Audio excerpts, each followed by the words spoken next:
Last week, the U.S. began flying hundreds of migrants, mostly from Asian, Middle Eastern, and African countries, to Panama. And as the New York Times reports, a large number of those migrants have been trapped in a hotel in Panama City. With us now, one of the reporters to break this story, the New York Times' Julie Turkowitz. She joins us from Bogota this morning. Julie, great seeing you. You spoke to some of the migrants at the hotel that, they're not, I guess journalists aren't allowed into that hotel, but you spoke with some of the migrants. What'd you learn? Yeah, thanks so much for having me. And I just want to add an update that actually just last night, these folks who've been deported from the United States to Panama and were locked in this hotel that you see there were transported to a camp near the Darién jungle. And there's about 100 of them, including 8 children, who are now at that jungle camp. Working with my colleagues, I'm working with several other colleagues who have a broad variety of language skills and have been able to speak. All of us have been able to speak to a group of these people who have said that they are being held against their will. They came to the United States to seek asylum, were swiftly deported by the United States, and wound up in Panama, never expecting, of course, to be there. And Julie, do we know how many in total have been deported from the United States and into Panama? 300 people have been deported from the U.S. to Panama. 170 or so of them have told the International Organization for Migration, which is working with the Panamanian government, that they are willing to go back to their countries. And so the IOM is working with the Panamanian government to facilitate that.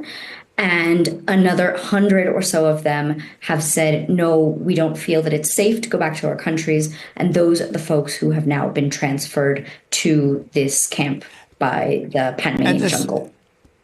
And so, Julie, I mean, they're just being transferred to a camp. Any indication by Panamanian authorities or anybody on what their fate is? I mean, why do you send them from Panama City, the capital, which, you know, has an international airport, et cetera, to a camp in the Darién area?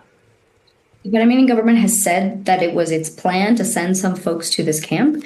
It's not 100% clear why they would send them to this camp, but we know that for some nationalities, it's very difficult to send people back to their home, either because the governments don't want to accept them or because they don't have paperwork. And so the Panamanian government needs somewhere to put them. I should add a couple Julie, of things. I mean, no, please do.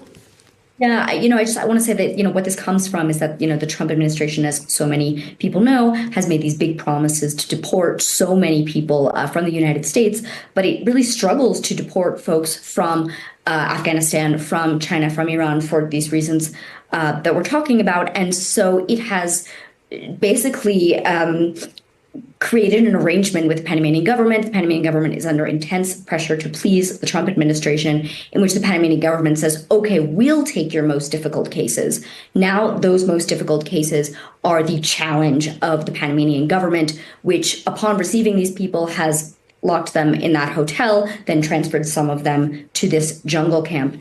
And we are told has not allowed them access to lawyers or given them any indication of when they will be allowed to have any kind of freedom, if any at all.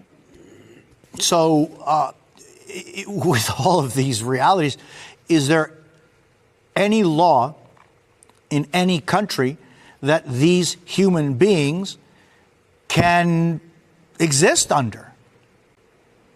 Sure. These human beings exist under many different laws. When they're in the United States, they are subject to U.S. law. When they're in Panama, they should be subject to Panamanian law.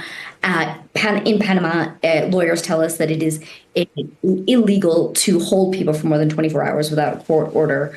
And the Panamanian government has basically not told us under what sort of legal framework they are holding these people. What the Panamanian government has said, and the security minister said this morning, is that these people are being held essentially for their own safety and for the safety of the Panamanian people.